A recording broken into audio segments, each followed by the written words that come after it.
आज हम चर्चा करने जा रहे हैं ग्रामर सेक्शन। आज ये डे 9 है। जो ग्रामर सेक्शन डे 8 में हमने इससे पहले के एपिसोड में ग्रामर सेक्शन में चर्चा की थी कि वॉइस क्या होता है और बोलने में या लिखने में किन किन परिस्थिति में हमें सिर्फ एक्टिव वॉइस का ही प्रयोग करना चाहिए और किन किन परिस्थितियों में हमें बोलने या लिखने में सिर्फ पैसिव वॉइस का ही प्रयोग करना चाहिए। कारण क्या है, उसका प्रभाव क्या है, उदाहरण सहित हमने इससे पहले के एपिसोड में किया था। जिन्होंने जो नए हैं, जिन्होंने वो एपिसोड नहीं देखा है, मैं आपसे निवेदन करूंगा कि आप इससे पिछला जो एपिसोड है उसको भी जरूर देखें। आज मैं चर्चा करने जा रहा हूं कि टेंस में 12 तरह के टेंस होते हैं, जैसे कि प्रेजेंट में, पास्ट में और फ्यूचर में, indefinite, imperfect, perfect and perfect continuous. ये 4 प्रेजेंट में, 4 पास्ट में, 4 फ्यूचर में। जिनमें से जो प्रेजेंट परफेक्ट कंटिन्यूअस है इसका पैसिव वॉइस नहीं होता है। बच गए टेंस 9।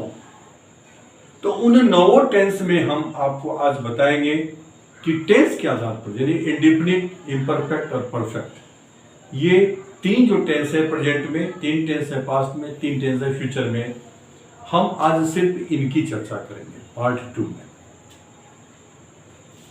और हम ये देखेंगे कि हम प्रत्येक टेंस में जो पैसिव वॉइस बनता है तो सेंटेंस का पैटर्न क्या होता है, और फिर उसके 8 प्रकार से हम जो वाक्य बनाएंगे, उस 8 प्रकार से एक्टिव में जो वाक्य बनाएंगे उसका पैसिव वॉइस में पैसिव क्या होगा, जो आपको कहीं किसी ग्रामर में नहीं मिलेगा। और ये आपके लिए जानना बहुत जरूरी है। सबसे पहले हम लेते हैं कौन सा टेंस, प्रेजेंट इंडेफिनिट। हम यहां लिख रहे हैं एक्टिव वॉइस,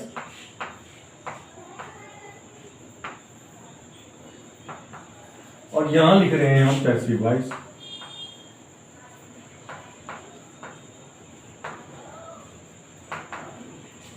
और यहां है प्रेजेंट इंडेफिनिट। सबसे पहले हम एक टेंस लेते हैं, प्रेजेंट इंडेफिनिट।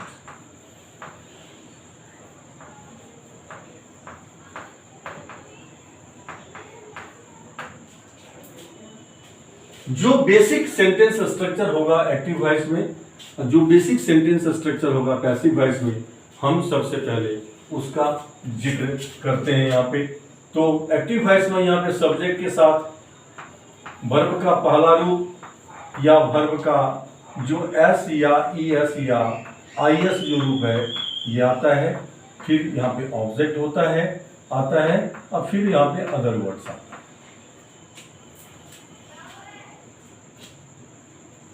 जब उसको पैसिव करते हैं हम, तो यहाँ पे PV1 या PV का एस या ईएस आईएस रूप जो है, इसके जगह पे जो हेल्पिंग वर्ब है, यहाँ पे जो ऑब्जेक्ट है वो सब्जेक्ट हो जाएगा। सब्जेक्ट कौन है? जो ऑब्जेक्ट था एक्टिव वॉइस में। और प्लस में यहां पे एम, इज या आर हेल्पिंग वर्ब आएगा। प्लस में यहां वर्ब का थर्ड फॉर्म आएगा। प्लस में यहां पर जो है अदर वर्ड्स आएगा। प्लस में बाय या बाय प्लस ऑब्जेक्ट। इसमें आप फेर बदल भी कर सकते हैं कि पहले आप बाय प्लस ऑब्जेक्ट लिख लिए, फिर आप अदर वर्ड्स डाल दिए, चलेगा। अब हम एक सेंटेंस लेते हैं कि राम चिट्ठी लिखता है। राम चिट्ठी, जो कोई जो कुछ करता है, इस पे हम सेंटेंसेस इंग्लिश स्पीकिंग प्रैक्टिस में 8 प्रकार से कर चुके हैं। हम यहाँ पे एक सेंटेंस लेंगे, उसकी हम 8 प्रकार से सेंटेंस बनाएंगे, और प्रत्येक का पैसिव वॉइस क्या होगा वो हम आपको बताएंगे, जो कि आपको ग्रामर में कहीं भी नहीं मिलेगा। और एक टेंस के सेंटेंस पैटर्न को अगर आपने ठीक से जो समझ लिया तो बाकी टेंसेज में करने में आपको कोई दिक्कत नहीं आएगी, ना ही लिखने में, ना ही उसका बोलचाल में उत्तर देने में। क्योंकि किसी भी प्रश्न का उत्तर देने का चुटकी बजाकर जो फॉर्मूला है वो हम आपको इंग्लिश स्पीकिंग प्रैक्टिस के उस एपिसोड में जाइए जिसमें मैंने आपको वो बताया है। अब यहाँ पे राम चिट्ठी लिखता है, तो राम चिट्ठी लिखता है कि अंग्रेजी होगी राम राइट्स अ लेटर। क्या हो जाएगा? Ram writes a letter. अगर यहाँ पे आई वी यू दे या प्लूरल नाउन होता है सब्जेक्ट में तो यहाँ पे राइट आता है। नेगेटिव हो जाएगा Ram does not write a letter, does not write a letter. फिर आएगा does Ram write a letter. फिर आएगा does Ram not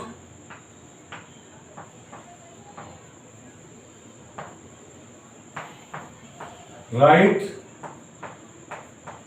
a letter. Why does Ram write a letter, why does Ram write a letter.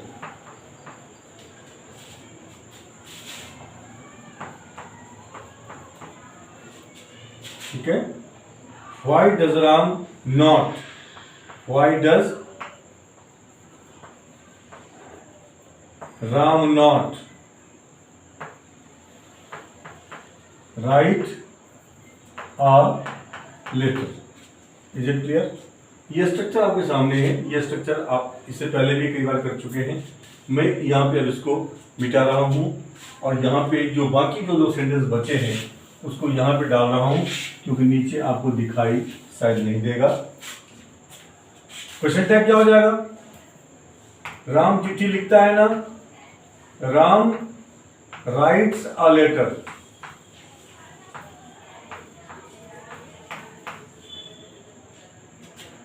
Doesn't he Ram does not write a letter, Ram does not write a letter. यहां जाएगा does he. Is it clear? ये पहला तरह का वाक्य है। दूसरा है, तीसरा इसकी मीनिंग भी आप जानते हैं, क्योंकि इंग्लिश स्पीकिंग प्रैक्टिस में आप प्रैक्टिस करते आ रहे हैं तो आपको इसका पूरा आइडिया अब मिल चुका है। 7 and 8 हमारा कंसर्न क्या? राम राइट्स ए लेटर का क्या हो जाएगा?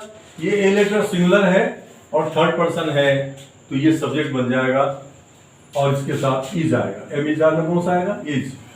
क्या हो जाएगा? A letter is written, third form write का। A letter is written by Ram. इसकी हिंदी क्या हो जाएगी? राम के द्वारा, ये लास्ट में आ गया, के द्वारा लगा दिया तो बाय प्लस ऑब्जेक्ट हो गया। राम के द्वारा चिट्ठी लिखी जाती है। वाक्य क्या है? चिट्ठी लिखी जाती है। ये चिट्ठी लिखी जाती है, चिट्ठी हो गया सब्जेक्ट, इसलिए चिट्ठी यहां इंपॉर्टेंट है। चिट्ठी लिखी जाती है। By Ram is not important. हाँ, एग्जामिनेशन पॉइंट ऑफ व्यू से अगर आप क्लास 5 या 6 से 10th तक के स्टूडेंट हैं, 12th तक के स्टूडेंट हैं और आपको कोई सेंटेंस ऐसा दिया जाता है एक्टिव से पैसिव में चेंज करने के लिए, तो बाय के बाद ऑब्जेक्ट लगा दीजिए। लेकिन सामान्यतः बोलने या कुछ लिखने में जो ये है, ये तभी दीजिए जबकि जरूरी है जिक्र करना कि किसके द्वारा हुआ है। अदरवाइज जिस किसी के भी द्वारा हुआ है वो व्यक्ति इंपॉर्टेंट नहीं होता है। इंपॉर्टेंट होता है वो जिसको आपने सब्जेक्ट बनाया है, जो कुछ किया जाता है। इसकी हिंदी क्या है? ये है जो कोई जो कुछ करता है। हिंदी में ये कर चुके हैं हम। जो कोई जो कुछ करता है। ठीक है, यहां हो जाएगा जो कुछ किया जाता है, जो कुछ किया जाता है। लास्ट में आएगा जिस किसी के द्वारा, जिस किसी के द्वारा।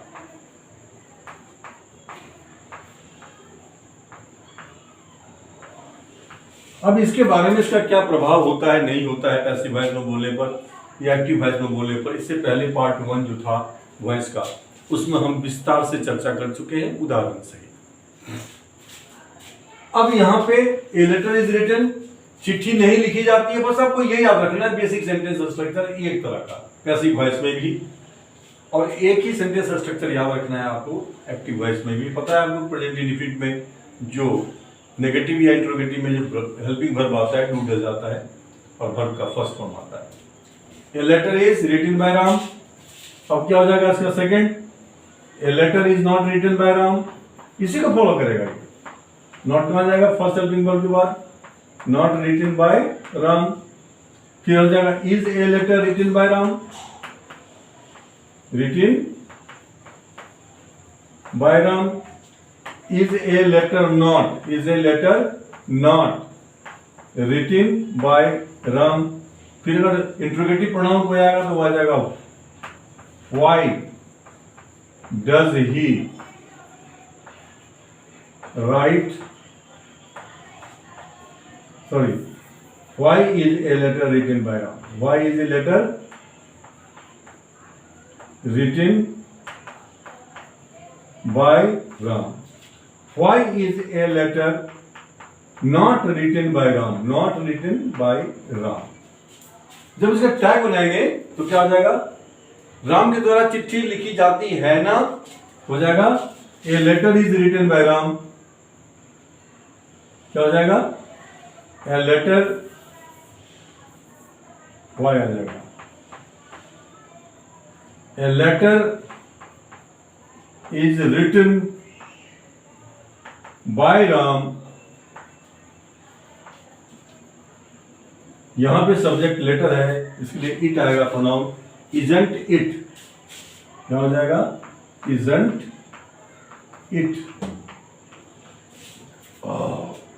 राम के द्वारा चिट्ठी नहीं लिखी जाती है ना, हो जाएगा a letter is not written by Ram.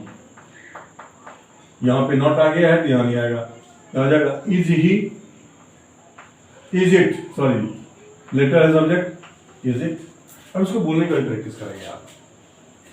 ठीक है, इसमें सिर्फ एक ही ऐसा इंट्रोगेटिव प्रोनाउन है, दो,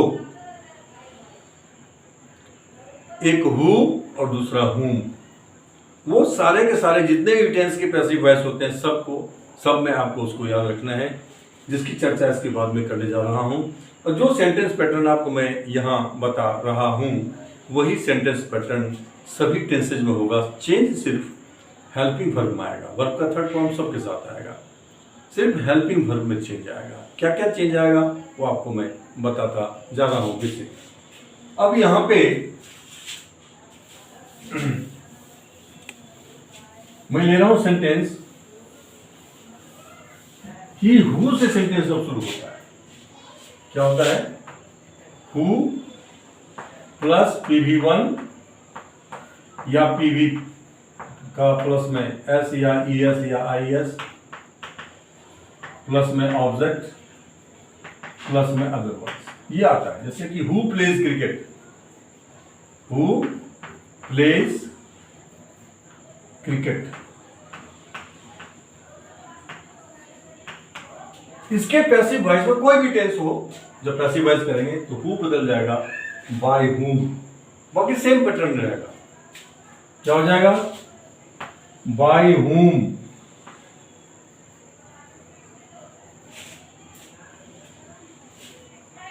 ठीक है, बाय हुम हो जाएगा यहां पे subject, is cricket played, is cricket played, किसके द्वारा क्रिकेट खेली जाती है, ये भी क्वेश्चन है। यहां भी क्वेश्चन है, यहां भी क्वेश्चन है। हु प्लेज क्रिकेट, तो हो जाएगा by whom is cricket played. ये आपको ध्यान रखना है कि हु बदल जाएगा यहाँ पे बाय हुम में, और यही चीज आपको याद रखना है कि जब कभी भी हु से कोई सेंटेंस शुरू होता है एक्टिव वॉइस में, तो उसको बाय हुम में बदल देंगे। उसके बाद जो उस टेंस का पैटर्न है, जो हेल्पिंग वर्ब आना चाहिए इस वर्ब की जगह पे, वो टेंस के हिसाब से आएगा। Is that clear? ओके। अब हम लेते हैं दूसरा कि इसी सेंटेंस का जो है प्रेजेंट इंडेफिनिट में दो तरह का बनता है पैसिव वॉइस। एक तो ये था कि जो कोई जो कुछ करता है, दूसरा है कि जो कोई जो कुछ करवाता है। जो कोई जो कुछ, ये आपको नहीं मिलेगा किसी ग्रामर की किताब में, लेकिन ये यूज होता है। जो कोई जो कुछ करवाता है,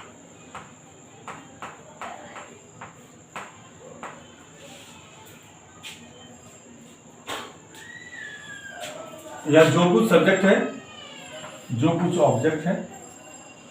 और इसका सेंटेंस स्ट्रक्चर होता है सब्जेक्ट प्लस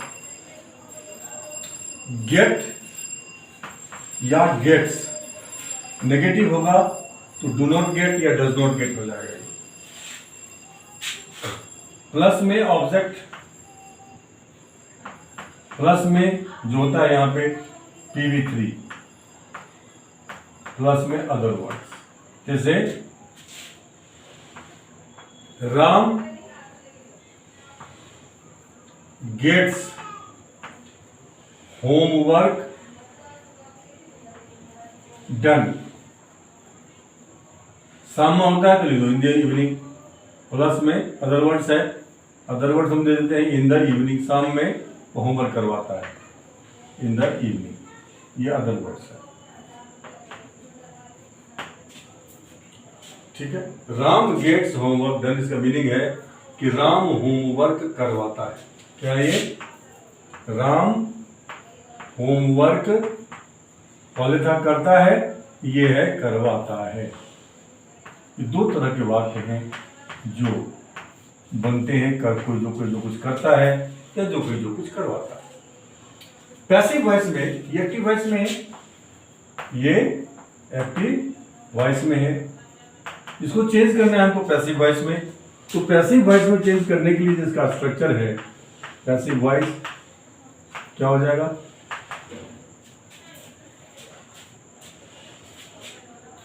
राम के द्वारा होमवर्क करवाया जाता है। क्या हो जाएगा? जिस किसी के द्वारा, ये अगर आप सेंटेंस के प्रारंभ को याद रखेंगे तो बोलने में भी और लिखने में भी आपको बड़ी आसानी रहेगी। हालांकि इसकी चर्चा हम इससे पहले इंग्लिश स्पीकिंग प्रैक्टिस सेशन में कर चुके हैं। काफ़ी सेंटेंसेज हमने प्रैक्टिस भी की है, उसमें रंग बिरंग के सेंटेंसेज। पैसिव वॉइस में आपको याद रखना है ये दो, बाकी you go to that episode जिसमें हमने ये बताया था, जो नए हैं और पहले उन्होंने नहीं देखा है। जिस किसी के द्वारा, ये याद रखना है। जो कुछ किया जाता है, ये जो कुछ सब्जेक्ट हो जाएगा। जो कुछ किया जाता है, जो कुछ किया जाता है अंग्रेजी क्या होता है? Subject plus am is are plus verb का थर्ड फॉर्म, किया जाता है। इसका स्ट्रक्चर हो जाएगा सब्जेक्ट, जो ऑब्जेक्ट था वो सब्जेक्ट हो जाएगा, फिर आ जाएगा एमिजार प्लस वर्ब का थर्ड फॉर्म, प्लस में बाय प्लस ऑब्जेक्ट जो सब्जेक्ट था, प्लस में आ जाएगा अदर वर्ड्स जो भी था। क्लियर? तो राम के द्वारा होमवर्क, राम होमवर्क करवाता है तो हो जाएगा कि होमवर्क राम के द्वारा, होमवर्क राम के द्वारा बाद में आएगा लास्ट में। ठीक है, अदर वर्ड से पहले या अदर वर्ड के बाद, जहां भी चाहे आप दे सकते हैं, कोई असर पे फर्क नहीं पड़ेगा। तो क्या हो जाएगा? सब्जेक्ट कौन हो गया? अब ये होमवर्क, तो लिखेंगे होमवर्क इज। यहाँ पे जो पर ये है PV3 लिखा मैंने, यहाँ आप एक वर्ड ऐड कर देंगे और इस वर्ड को आप याद रखेंगे गॉट, फिर आएगा फर्ब का थर्ड फॉर्म। यहाँ किया जाता नहीं है, ये करवाया जाता है। सॉरी, क्षमा चाहता हूं, करवाया जाता है, यह है इसका पैसिव वॉइस। जिस किसी के द्वारा जो कुछ करवाया जाता है, यहां है तो क्या हो जाएगा, subject plus am is are plus got plus पीवी3 plus by plus object plus other words, ये याद रखना है। तो होमवर्क करवाया जाता है, जल्दी करेंगे हम। तो होमवर्क इज गॉट डन, कमरे साफ करवाए जाते हैं, रूम्स आर गॉट क्लीन, कपड़े साफ करवाए जाते हैं, क्लोथ्स आर गॉट वॉश्ड, ठीक है। पंखे रिपेयर करवाए जाते हैं, फैंस आर गॉट रिपेयर्ड।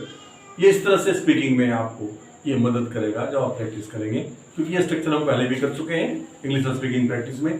जो नए हैं, जो नहीं देखे, वो उस एपिसोड में जाएं और जाके देखें, थंबनेल पे लिखा हुआ है सेंटेंस, वहां से आप पकड़ लेंगे, उसको प्रैक्टिस करें तो ये आपका रिवीजन हो जाएगा। क्योंकि वहां भी मैंने जिसका चर्चा की है, सिर्फ स्ट्रक्चर बताया है, लेकिन वॉइस के रूप में नहीं बताया कि ये पैसिव वॉइस है, तो इससे आपको समझ में आ जाएगा वो। तो homework is got done, is got done by Ram in the evening या in the evening by Ram, दोनों ही चलेगा, इन द इवनिंग।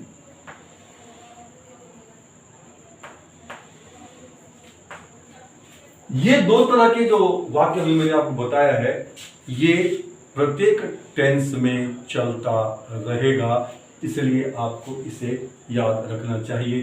फर्स्ट वाला तो आपको हर ग्रामर की किताब में मिल जाएगा, सेकंड वाला आपको हर ग्रामर की किताब में नहीं मिलेगा, ठीक है। और फिर जो बचेगा इसमें, वो हम आपको फिर इसके साथ साथ हम आपको दोबारा रिवीजन के लिए जो पैसिव वॉइस के सेंटेंस हैं, प्रेजेंट इंडेफिनिट में, पास्ट इंडेफिनिट में, फ्यूचर इंडेफिनिट में, फिर present imperfect, past imperfect, future imperfect. Change सिर्फ हेल्पिंग वर्ब होगा और कुछ नहीं होगा, या मेन वर्ब होगा। मेन वर्ब तो थर्ड फॉर्म सब में होगा, हेल्पिंग वर्ब चेंज होगा, या वर्ब का रूप, जैसे प्रेजेंट इंडेफिनिट में PV1 और SEIS वाला रूप आ रहा है, IS वाला। पास्ट में हो जाएगा सेकंड फॉर्म वर्ब का, फ्यूचर में हो जाएगा विल शैल के साथ वर्ब का फर्स्ट फॉर्म। सिर्फ यही चेंज होगा, बाकी पैसिव वॉइस में सबका उसी हिसाब से सिर्फ हेल्पिंग वर्ब चेंज होगा, बाकी कुछ चेंज नहीं होगा, सेम पैटर्न सेंटेंस का रहेगा। राम होमवर्क करता है, होमवर्क करवाया जाता है, homework is got done by Ram in the evening, शाम में सब। उसी तरह से कमरे साफ करवाए जाते हैं, रूम्स आर गॉट क्लीन, कपड़े धुलवाए जाते हैं, क्लोथ्स आर गॉट वॉश्ड, जूते पॉलिश करवाए जाते हैं, shoes are got polished. By के बाद जो भी सब्जेक्ट है वो ठीक है, एग्जामिनेशन पॉइंट ऑफ व्यू से आप जिस क्लास में पढ़ते हैं उसमें अगर आपसे क्वेश्चन पूछा जाता है एक्टिव वॉइस में, तो उसमें बाय जरूर लगाइए। लेकिन समान तौर पर बोलने में या लिखने में आपको ये बाय प्लस ऑब्जेक्ट लगाने की जरूरत सिर्फ तब पड़ेगी जबकि क्रेडिट देना है आपको ऑब्जेक्ट। जैसे this child has been helped by Ram, इस बच्चे की मदद राम के द्वारा की गई है, तो बाय राम कर दिया आपने, तो क्रेडिट भी दे दिया। लेकिन उससे बेटर है उसको एक्टिव वॉइस में बोले कि Ram has help this child, वो ज्यादा प्रभाव देगा। उसकी चर्चा हम पार्ट 1 जो वॉइस का था उसमें कर चुके हैं। क्लियर? अब आते हैं हम पास्ट इंडेफिनिट में। पास्ट इंडेफिनिट में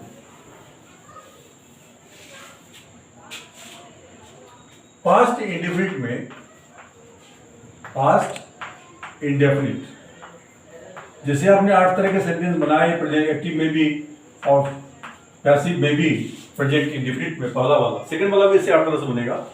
तो पास्ट इंडेफिनिट में जो एक्टिव है, एक्टिव वॉइस में क्या होता है? एक्टिव वॉइस में होता है कि जिस किसी ने जो कुछ किया या किया था, जिस किसी ने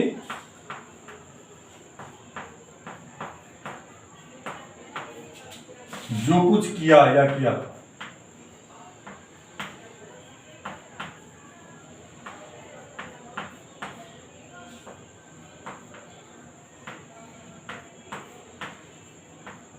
इसका सिंपल स्ट्रक्चर होता है सब्जेक्ट के साथ वर्ब का सेकंड फॉर्म, प्लस में ऑब्जेक्ट और प्लस में अदर वर्ड्स। जैसे राम डिड होमवर्क, यहां डिड हेल्पिंग वर्ब नहीं है, मेन वर्ब है। राम ने होमवर्क किया, Ram did homework in the evening, या जो भी है, टाइम अगर नहीं है कोई बात नहीं, टाइम है तो उसको अदर वर्ड्स बता दीजिए। राम डिड होमवर्क, जिस किसी ने, ये सब्जेक्ट कौन है यहाँ पे? राम। जो कुछ क्या है ऑब्जेक्ट, यहाँ क्या है होमवर्क, ये ऑब्जेक्ट। तो स्ट्रक्चर इसका ये होगा एक्टिव वॉइस में। पैसिव वॉइस में जो करेंगे इसको हम, तो पैसिव वॉइस में जो इसका जो बेसिक प्रारूप है, जो आधारभूत जो प्रारूप है वाक्य का, वो होगा जिस किसी के द्वारा जो कुछ किया गया, जिस किसी के द्वारा। ये जिस किसी के द्वारा तो ये अंडरस्टूड है, ये उतना इंपॉर्टेंट नहीं है, सिर्फ एग्जामिनेशन पॉइंट ऑफ व्यू से इसको आप लास्ट में जोड़ दीजिए, जिस किसी के द्वारा बाय उस पर्सन का नाम या प्रोनाउन जो भी आता है। जो कुछ किया गया या किया गया था, जो कुछ किया गया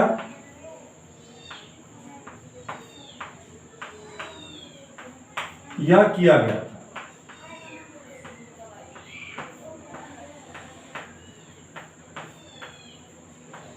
यहां क्या हुआ, राम के द्वारा होमवर्क किया गया या किया गया था।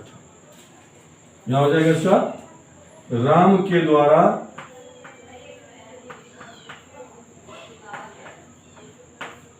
होमवर्क किया गया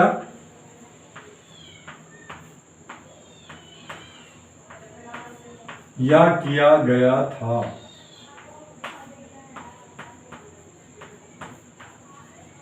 यहां क्या हो जाएगा, जो कुछ सब्जेक्ट है यहां पे क्या किया गया था, होमवर्क हो जाएगा, homework was done, homework was done by Ram. अब इसको आप 8 तरीके से बना सकते हैं। Ram did homework, Ram did not do homework, did Ram do homework, did Ram not do homework, why did Ram do homework, why did Ram not do homework, Ram did homework, didn't he, Ram did not do homework, did he. 8 तरीके से ये भी हो जाएगा 8 तरीके से। Homework was done by Ram, homework was not done by Ram, was homework done by Ram, was homework not done by Ram, why was homework done by Ram, why was homework not done by Ram, homework was done by Ram, wasn't it, homework was not done by Ram, was it. इस तरह से 8 प्रकार से आप अन्य भी वाक्य लेकर के इसकी प्रैक्टिस करेंगे। और अगर आप ध्यान से सुन रहे हैं, समझने की कोशिश कर रहे हैं, समझ में आ रही है, तो मैं ये वादा करता हूं कि टेंस से रिलेटेड किसी भी वाक्य में पैसिव वॉइस पे बदलने में आपको गलती से भी कोई जो है गलती नहीं होगी। हु डिड होमवर्क रहेगा यहाँ पे, हु डिड होमवर्क, हु से अगर शुरू हुआ है तो यहां हो जाएगा by whom was homework done, क्या हो जाएगा बाय हुम, सब्जेक्ट हो जाएगा ये हु जो है, by whom WHOM was homework done, homework done. यह सब्जेक्ट ही है होमवर्क, किसके द्वारा होमवर्क किया गया, ये सब्जेक्ट है, सब्जेक्ट के पहले आता है इंट्रोगेटिव सेंटेंस में, हेल्पिंग वर्ब आता है, फिर वर्ब आ गया, सब्जेक्ट के पहले बाय हुम जो इंट्रोगेटिव प्रोनाउन है, उसी को फॉलो करेगा। इसी प्रकार से जिस किसी ने जो कुछ करवाया या करवाया था, ठीक है।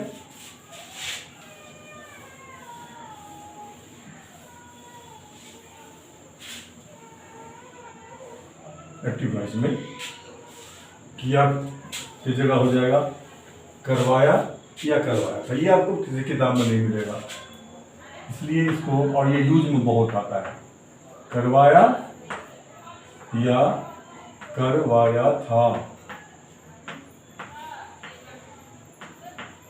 कैसे, जैसे मोहन ने कपड़े धुलवाए, मोहन ने कपड़े धुलवाए, तुमने कमरे साफ करवाए, उसने जूते पॉलिश करवाए, मैंने बाल कटवाया, वगैरह वगैरह। क्या कटवाया था, मोहन ने कमरे साफ करवाए या करवाए थे। इसका स्ट्रक्चर होता है एक्टिव वॉइस में जो है, तो देखेंगे क्या स्ट्रक्चर होता है इसका। इसी स्ट्रक्चर पे एक्टिव वॉइस में बनेगा सेंटेंस, और फिर उसका पैसिव वॉइस में क्या होता है स्ट्रक्चर, वो देखिए।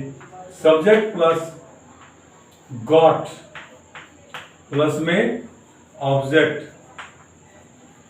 प्लस में वर्ब का थर्ड फॉर्म प्लस में अदर वर्ड्स। ठीक है, अब गॉट का जब नेगेटिव बदलेंगे तो डिड गेट हो जाएगा या डिड नॉट गेट आ जाएगा यहाँ पे, बाकी सेम रहेगा, वो जैसा है वैसा ही रहेगा। क्या हो जाएगा, मोहन ने कमरे साफ करवाए, तो Mohan got rooms clean, rooms clean. अगर समय है कुछ तो समय डाल लीजिए, इन द इवनिंग या एट 3 PM या एट 6 PM जो भी है। Mohan got rooms clean, Mohan ने कमरे साफ करवाए। पैसिव वॉइस क्या हो जाएगा, मोहन के द्वारा कमरे साफ करवाए गए या करवाए गए थे। पैसिव में क्या हो जाएगा, मोहन के द्वारा कमरे साफ करवाए गए या करवाए गए थे, गए या करवाए गए थे, करवाए गए थे।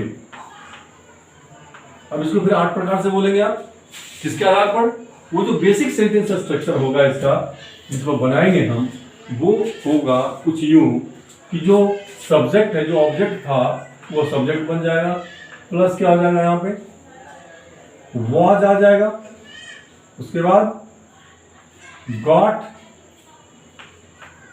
समझ रहे हैं आप, सब्जेक्ट के बाद आ जाएगा वॉज, या बहुवचन है तो वेयर, गॉट प्लस वर्ब का थर्ड फॉर्म प्लस में अदर वर्ड्स प्लस में बाय प्लस ऑब्जेक्ट। अगर जरूरी है तो, अगर जरूरी नहीं है तो उसको जो है परीक्षा पॉइंट ऑफ व्यू से आप जरूर यूज कीजिए बाय प्लस, लेकिन वैसे आमतौर पे दैनिक जीवन में या जब कुछ लिख रहे हैं आप किसी चीज पर, तो वहां पे अगर जरूरी है उसका मेंशन करना कि किसके द्वारा हुआ तभी मेंशन कीजिए, अदरवाइज क्या किया गया या क्या किया गया था या क्या करवाया या क्या करवाया गया था वो इंपॉर्टेंट है। तो क्या हो जाएगा, राम ने क्या की, मोहन के द्वारा कमरे साफ करवाए गए, क्या हो जाएगा, rooms were got, rooms were got cleaned by Mohan. That's it. ये स्ट्रक्चर आपको याद रखना है, जब सेंटेंस करेंगे तो ये स्ट्रक्चर आपको याद रखना है। उसके बाद जो आप पढ़ने वाले बच्चे हैं क्लास 6 से क्लास 12 तक, आपकी ग्रामर की किताब में जो सेंटेंसेस दिए हुए हैं उसमें एक ही तरह का सेंटेंस दिया हुआ है, पहला बताया था हमने इसका, ये वाला स्ट्रक्चर नहीं है, इसलिए आप अपने पास रखिएगा। और ये बोलचाल में बहुत आता है ये सेंटेंस, लेकिन ग्रामर की किताब में ये स्ट्रक्चर नहीं है। एक्टिव वॉइस में किसी भी टेंस में, न प्रेजेंट में, न पास्ट में, न फ्यूचर में, न प्रेजेंट इंडिफिनिट में या पास्ट इंडिफिनिट में या फ्यूचर इंडिफिनिट में, ना ही प्रेजेंट इम्परफेक्ट में, पास्ट इम्परफेक्ट में और फ्यूचर इम्परफेक्ट में, और ना ही ये आता है फ्यूचर परफेक्ट, पास्ट परफेक्ट या प्रेजेंट परफेक्ट। इसलिए इसको याद रखिएगा, ये सब आता है।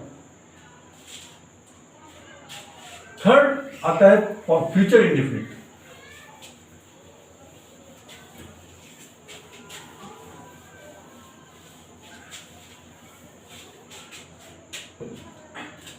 फ्यूचर इंडिफिनिट में, फ्यूचर इंडेफिनिट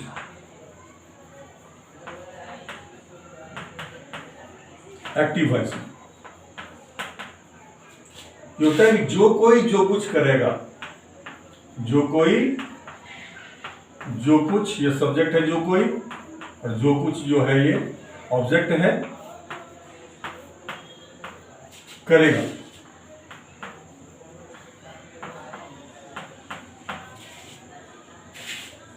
मैं होमवर्क करूंगा, मैं होमवर्क करूंगा।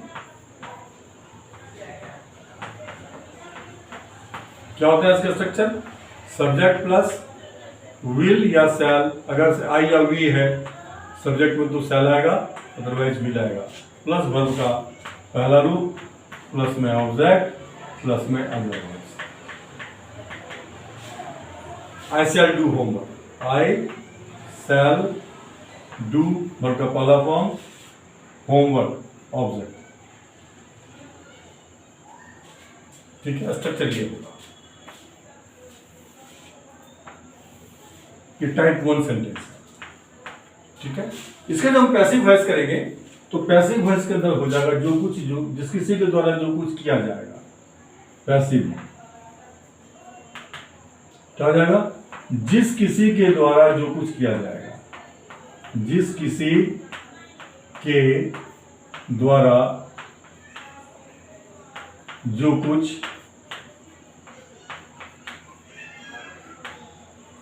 किया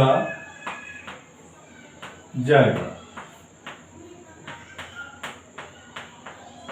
इसका स्ट्रक्चर हो जाएगा सब्जेक्ट जो ऑब्जेक्ट था प्लस विल बी या शैल बी लग जाएगा, यहां पे विल शैल हो जाएगा, विल बी शैल बी, और वर्ब का थर्ड फॉर्म आ जाएगा यहां पे, और फिर आ जाएगा बाय प्लस ऑब्जेक्ट प्लस में अदरवाइज। क्या हो जाएगा, यहां हो जाएगा कि मेरे द्वारा होमवर्क किया जाएगा, मेरे द्वारा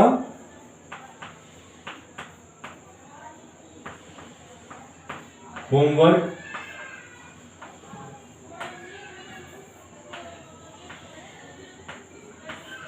किया जाएगा।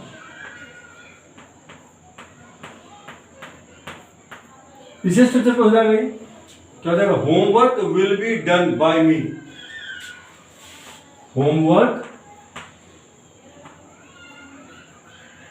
Will be done by me. ये एक तरह का वाक्य हो गया। ये दूसरा तरह का वाक्य क्या हो जाएगा कि जो कोई जो कुछ करवाएगा, सेकंड, जो कोई जो कुछ करवाएगा, मैं होमवर्क करवाऊंगा, मैं होमवर्क करवाऊंगा। मीनिंग चेंज हो गया इसका, थोड़ा सा बदलाव हुआ है।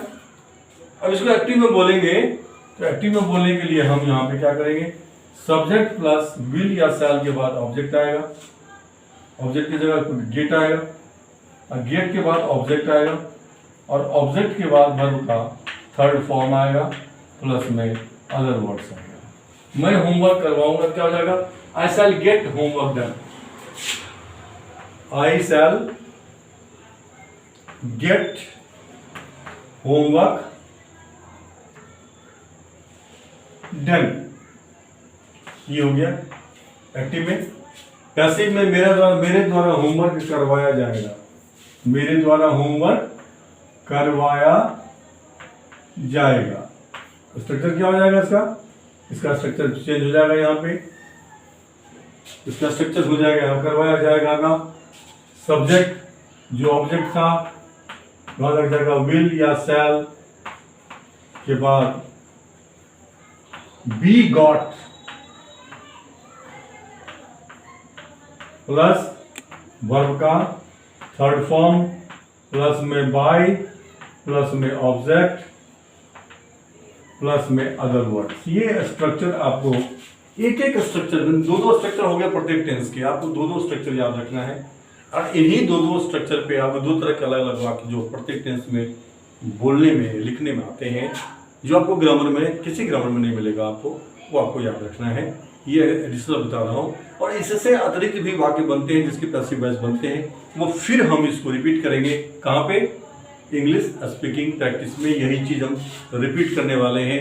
उसको आप नियमित रूप से देखते रहें और प्रैक्टिस करें, तो ये सब चीज़ें आपको बिल्कुल ऑटोमेटिक आ जाएगा फ्लुएंसी में, और आपको इस तरह के वाक्य बोलने में भी किसी तरह से आठ में से किसी तरीके से बोलने में कोई झिझक, कोई रुकावट, कोई बाधा कभी नहीं आएगी। तो क्या हो जाएगा, homework will be got done by me, will be got done मेरे द्वारा करवाया जाएगा। अब जितना सेंटेंस चाहे इस पर आप बनाने के लिए जितने सेंटेंस चुन लें आप उसको लें, बोलें और प्रैक्टिस करें आठों प्रकार से। अब मैं सिर्फ आपको टेंस बताऊंगा, चूंकि आप टेंस पूरा जान चुके हैं। एपिसोड 1 से लेकर 25 तक जो है हम टेंस ही लेकर चलते रहे हैं और हमने कल ही एपिसोड 25 में फ्यूचर परफेक्ट कंटिन्यूअस टेंस खत्म किया है। तो उनके स्ट्रक्चर्स आपको पता है या आपने अगर नहीं देखा है तो आप प्रत्येक टेंस के स्ट्रक्चर में जाएं कि उससे कितने तरह के वाक्य बनते हैं, जो बोले जाते हैं या लिखे जाते हैं, उससे फालतू बनते नहीं हैं। और जो बनते हैं थोड़े से टेढ़े मेढ़े हैं, उसे कहते हैं पेरिफेरल स्ट्रक्चर। वो हम शुरू करेंगे इस पैसिव वॉइस के जो सपोर्ट में जो क्या करते हैं प्रैक्टिस एक्सरसाइज शुरू कर रहे हैं हम एपिसोड 26 से इंग्लिश स्पीकिंग प्रैक्टिस का। उसके बाद हम वो पेरिफेरल स्ट्रक्चर को एक एक करके लेंगे। अब मैं सिर्फ लिखूंगा टेंस, उसका एक्टिव वॉइस में जो है टाइप 1 में क्या है स्ट्रक्चर और टाइप 2 में क्या है स्ट्रक्चर, उसको मैं लूंगा और स्ट्रक्चर खाली लिखूंगा। वाक्य आपने बनाना है, सेंटेंस आपने करना है, and you have to pick up the sentences from your English book, grammar book, और अपने से भी आप चुन सकते हैं सेंटेंस और अपने से भी कर सकते हैं। अब आते हैं इम्परफेक्ट में। इम्परफेक्ट में कौन कौन सा? पहले present, type 1 sentence, type 2 sentence, फिर पास्ट में टाइप 1 सेंटेंस, टाइप 2 सेंटेंस, फिर फ्यूचर में type 1 sentence, type 2 sentence. Is it clear? और फिर हम पैसिव में लिखेंगे यहां स्ट्रक्चर आपको पैसिव वॉइस में, एक्टिव में है और ये पैसिव में है। सिर्फ मैं स्ट्रक्चर लिख रहा हूं आपको मैं, ताकि आपको दिक्कत नहीं हो। प्रेजेंट में टाइप 1, टाइप 2, पास्ट में टाइप 1, टाइप 2 क्या हो जाएगा, फिर फ्यूचर में टाइप 1, टाइप 2। याद रखें कि फ्यूचर में जो पैसिव वॉइस मैं बताऊंगा आपको वो सिर्फ बोलने में यूज करना है, सिर्फ बोलने में, क्योंकि आपके कोर्स में जो दिया हुआ है उसके हिसाब से फ्यूचर इम्परफेक्ट टेंस का पैसिव वॉइस नहीं होता है, लेकिन होता है इसलिए क्योंकि उस पैटर्न का सेंटेंस जो एक टेंस में बोला जाता है वो सारे टेंस में होगा। और ये स्ट्रक्चर मैं आपको बता रहा हूँ, this is a very beautiful structure and it has been just considered to be searched by me and formulated by me that I am giving to you. So whensoever you happen to speak and you have to convey some meaning in English, then you will use these two structures which are not used in English grammar. Is that clear? ये जो दो sentence हैं जो मैं आपको बताऊंगा बहुत काम के हैं और बार बार यूज में भी आते हैं, लेकिन इंग्लिश ग्रामर के अंदर में ये नहीं है, लेकिन ये सेंटेंस बनता है बोलने में और आप लिखने में भी कहीं प्रयोग करेंगे तो वो गलत सेंटेंस नहीं होगा। लेकिन चूंकि ये ग्रामर में दिया हुआ नहीं है इसलिए कई सारे लोग क्वेश्चंस भी पूछेंगे, तो आप उनको रिकमेंड कर देंगे हमारा ये वीडियो कि सुनिए, ये एक प्रोफेसर हैं गवर्नमेंट इंजीनियरिंग कॉलेज में जिनका ये चैनल है और उन्होंने ये चीज़ बताई है। ठीक है, तो पहला जो है इसका स्ट्रक्चर क्या हो जाएगा, जो कोई जो कुछ कर रहा है, subject plus am is are plus verb का आईएनजी फॉर्म, वर्ब का आईएनजी फॉर्म प्लस में ऑब्जेक्ट प्लस में अदर वर्ड्स। ठीक है, इसका पैसिव वॉइस क्या हो जाएगा, इसका हो जाएगा जो सब्जेक्ट क्या था, ऑब्जेक्ट था जो पहले, वो हो जाएगा यहाँ पर हो जाएगा एम इज आर, ये सब्जेक्ट के हिसाब से आएगा और इस सब में बीइंग लग जाएगा हेल्पिंग वर्ब के बाद, बीइंग प्लस वर्ब का थर्ड फॉर्म प्लस में बाय प्लस में ऑब्जेक्ट प्लस में अदर वर्ड्स। दूसरा है कि जो कोई जो कुछ करवा रहा है, जो सेकंड टाइप है हो जाएगा subject plus am is are plus में गेटिंग करवा रहा है, वह कमरे साफ करवा रहा है, he is getting the rooms clean, वो he is getting plus object, object के बाद आएगा वर्ब का थर्ड फॉर्म, प्लस में बाय, प्लस में ऑब्जेक्ट, प्लस में अदर वर्ड्स। इसका जब पैसिव वॉइस करेंगे तो इसका स्ट्रक्चर हो जाएगा कि सब्जेक्ट जो ऑब्जेक्ट जो था पहले, प्लस में am is are, am is are, plus में यहां पे आ जाएगा बीइंग गॉट, क्या ऐड कर देंगे आप, बीइंग गॉट, ये ऐड कर देंगे, प्लस वर्ब का थर्ड फॉर्म, प्लस में बाय, प्लस में ऑब्जेक्ट। अब इसमें अब कुछ नहीं करना है, पास्ट जो इम्परफेक्ट है उसमें एम इज आर की जगह वाज वेयर रख देना है, यहां भी और वहां भी। यहां क्या आ जाएगा हेल्पिंग वर्ब, वाज या वेयर, यही चेंज आएगा, वाज या वेयर, सेम रहेगा स्ट्रक्चर, एक नंबर भी और दो नंबर भी, ठीक है, स्ट्रक्चर सेम रहेगा, सिर्फ हेल्पिंग वर्ब चेंज हो जाएगा। और फ्यूचर में क्या हो जाएगा, एक नंबर में यहां पे आ जाएगा विल बी या शैल बी, एक नंबर में, ठीक है, बाकी सेम रहेगा।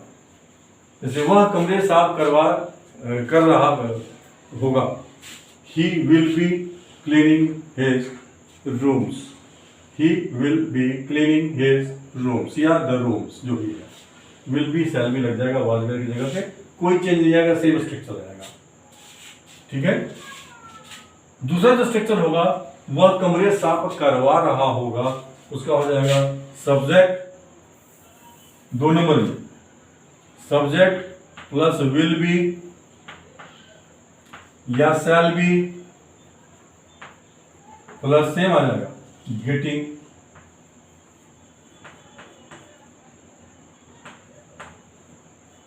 ये वाला है प्लस जो भी है जैसे सेम आएगा। जब उसका पैसिव वॉइस करेंगे तो वहां भी सेम आएगा। हमने दो तरह का स्ट्रक्चर किया है, इसके स्ट्रक्चर में क्या आ जाएगा, एक नंबर में वाज वेयर खाली चेंज हो जाएगा, वाज या वेयर आ जाएगा, सेकंड में भी वाज या वेयर आ जाएगा, और फ्यूचर में जो है यहां ध्यान रखना है आपको कि यहां भी वही सेम स्ट्रक्चर होगा, बीइंग गॉट, ठीक है, यहां भी शैल या शैल बी या विल बी आ जाएगा उसकी जगह पे, कोई चेंज नहीं होगा, ये सिर्फ हेल्पिंग वर्ब चेंज होगा, इसमें भी शैल बी विल बी आ जाएगा। और आपका देखिए कि present imperfect, present, past imperfect and future imperfect का कोई भी सेंटेंस जो इस दो पैटर्न पे है उसका जब पैसिव वॉइस करेंगे तो आपको सिर्फ याद रखना है एक स्ट्रक्चर, प्रेजेंट इम्परफेक्ट का दोनों टाइप का, और पास्ट में फ्यूचर में उसी को आप जब प्रैक्टिस करेंगे तो सिर्फ हेल्पिंग वर्ब चेंज कर देंगे, पहले में एम इज आर था तो दूसरे में पास्ट में वाज वेयर आ जाएगा, फ्यूचर में विल बी शैल बी आ जाएगा, बाकी जो है सेंटेंस का पैटर्न है वो सेम रहेगा। Is that clear? ओके, अब आते हैं हम परफेक्ट टेंस में। ठीक इसी तरह से परफेक्ट टेंस में भी होगा। जब हम परफेक्ट टेंस की बात करेंगे, present perfect, past perfect, future perfect, तो सेम रूल को अप्लाई करेंगे आप। ये परफेक्ट, कौन सा perfect? Present perfect, past perfect and future perfect. इसमें क्या होता है, जो जिस किसी ने जो कोई जो कुछ कर चुका है, ठीक है, क्या होता है स्ट्रक्चर इसका, एक नंबर में सब्जेक्ट प्लस हैज या हैव के बाद आता है वर्ब का थर्ड फॉर्म, और उसके बाद आता है ऑब्जेक्ट, और प्लस में आता है अदर वर्ड्स। जो कोई जो कुछ कर चुका होगा है ये, और जो कोई जो कुछ करवा चुका है, ये जो कोई जो कुछ कर चुका है, ये है जो कोई जो कुछ करवा चुका है। करवा चुका में क्या आ जाएगा, सब्जेक्ट प्लस सेम रहेगा हैज या हैव, उसके बाद आ जाएगा गॉट, प्लस में आ जाएगा ऑब्जेक्ट, प्लस में आएगा वर्ब का थर्ड फॉर्म, प्लस में आ जाएगा अदर वर्ड्स। अब आपको एक टेंस का याद रखना है दोनों तरीके से। एक्टिव में, पैसिव में क्या हो जाएगा, यहां पे एक नंबर में यह आ जाएगा सब्जेक्ट के साथ, यहाँ पे हेल्पिंग वर्ब आ जाएगा हैड, बाकी सब रहेगा। सेकंड में भी आ जाएगा हैड गॉट हो जाएगा, ये क्या हो जाएगा हैड और प्लस गॉट, जो ये यहाँ पे है ये आ जाएगा यहाँ पे। फ्यूचर में क्या हो जाएगा, एक नंबर में यहाँ आ जाएगा विल हैव या शैल हैव, और दो नंबर में जो भी आएगा विल हैव और शैल हैव, जो ये गॉट है इसके साथ प्लस में गॉट लग जाएगा। Is that clear? Passive voice अब करेंगे इसका हम। तो पैसिव वॉइस में भी देखिए इसके स्ट्रक्चर में कोई चेंज नहीं आएगा, एक स्ट्रक्चर जान लीजिए, दोनों का एक एक, प्रेजेंट में वही पास्ट वही फ्यूचर में होगा। तो पैसिव वॉइस में जब इसको चेंज करेंगे, ठीक है, तो प्रेजेंट जो परफेक्ट है उसका जो पहला है यहां हो जाएगा सब्जेक्ट प्लस हैज या हैव बीन, हैज या हैव बीन प्लस जो ऑब्जेक्ट था सब्जेक्ट हो जाएगा, वर्ब का थर्ड फॉर्म, प्लस में बाय, प्लस में ऑब्जेक्ट और प्लस में अदर वर्ड्स आ जाएगा, ये याद रखना है। जो दूसरा है जो कोई जो कुछ करवा चुका है, उसका हो जाएगा जो कुछ करवाया, जिस किसी के द्वारा जो कुछ करवाया जा चुका है, करवाया जा चुका है, पैटर्न समझ गया। यहां इसका हो जाएगा सब्जेक्ट प्लस हैज या हैव के बाद आ जाएगा बीन, प्लस में आ जाएगा गॉट, प्लस में आ जाएगा वर्ब का थर्ड फॉर्म, प्लस में आ जाएगा बाय, प्लस में आ जाएगा ऑब्जेक्ट, प्लस में आ जाएगा अदर वर्ड्स। फ्यूचर में क्या हो जाएगा, पास्ट में जो है यहां पे भी सिर्फ हैड आ जाएगा, हैज हैव की जगह पर, यहां पर भी हैड आ जाएगा, ठीक है, और सब सेम रहेगा। और फ्यूचर में भी एक नंबर में क्या आ जाएगा, यहाँ पे विल हैव या शैल हैव आ जाएगा, हैज हैव की जगह पर विल हैव या शैल हैव, बाकी सेम स्ट्रक्चर रहेगा। और इसका जो सेकंड टाइप है, जो कुछ जिस किसी के द्वारा जो कुछ करवाया जाएगा, उसमें भी जो है सेम स्ट्रक्चर होगा, ये subject plus will have been या shall have been plus got, shall have been plus got, plus में वर्ब का थर्ड फॉर्म, प्लस में बाय, प्लस में ऑब्जेक्ट, प्लस में अदर वर्ड्स। मुझे उम्मीद है कि आपको यह सेशन, हमने सिर्फ आपको प्रेजेंट इंडेफिनिट से फ्यूचर परफेक्ट तक की यात्रा आज कराई है। और दो तरह के वाक्य जो बनते हैं एक्टिव में, और उसी के दो तरह के वाक्य बनते हैं पैसिव में, और फिर एक्टिव में भी 8 तरीके से बनते हैं दोनों से वाक्य का, यानी 16 हो गए, और पैसिव में भी उसके 8 तरीके से बनते हैं, वो भी 16 हो गए। ये मैंने आपको प्रेजेंट इंडेफिनिट से फ्यूचर परफेक्ट तक की यात्रा कराई है। हम आपको जो वॉइस का पार्ट 3 है, उस पार्ट 3 में हम बताएंगे आपको कि वहां पे जो इन्फिनिटिव से वाक्य बनते हैं, मेन वर्ब जो होता है, फाइनाइट मेन वर्ब नहीं होता है सेंटेंस में, या कोई मोडाल्स है, तो उसका हम एक्टिव से पैसिव कैसे करते हैं और कितने तरह के वाक्य बनते हैं, और that will be the final award जो है पैसिव वॉइस। जो नए आए हैं उनको अगर हमारा जो ये नेचुरल जो स्टाइल ऑफ टीचिंग है on the board with the chalk, अगर आपको पसंद आया हो, जो वॉइस क्वालिटी है, जो स्टाइल ऑफ प्रेजेंटेशन है विद कंटेंट्स एंड कॉन्सेप्ट, वो अगर आपको पसंद आया हो तो please do subscribe my channel, ताकि आपको आने वाले हर वीडियो की नोटिफिकेशंस ऑटोमेटिकली आपको मिलता रहे। और जो आपके करीबी लोग हैं, जो आपके सर्कल के लोग हैं, जो आपकी चिंता करते हैं हमेशा, यहां से लेकर के जिस प्रदेश में आप रहते हैं वहां के गांव तक, मेरा आपसे निवेदन है कि यह एक बहुत पुण्य का काम है कि एक बहुत बेहतरीन चीज जो है, जो उनकी जरूरत की है, जिसकी उपयोगिता बहुत अधिक है उनके बच्चों का या उस समाज के बच्चों का, वहां तक पहुंचाने के लिए आप इन वीडियोस को शेयर करें लाइक करें और उनको प्रेरित करें कि वो भी इस चैनल को देखें पहले, और अगर उनको बहुत उपयोगी लगे तो वो भी इस चैनल को सब्सक्राइब करें। उसके साथ ही let us call it a day, have a nice day, see you in the next episode with a new topic worthwhile, जिसके बारे में मैं आपको बता चुका हूँ। इससे अतिरिक्त भी टॉपिक हो सकते हैं जो नया टॉपिक होगा आपके लिए और बहुत उपयोगी टॉपिक होगा। Thank you very much, see you in the next episode.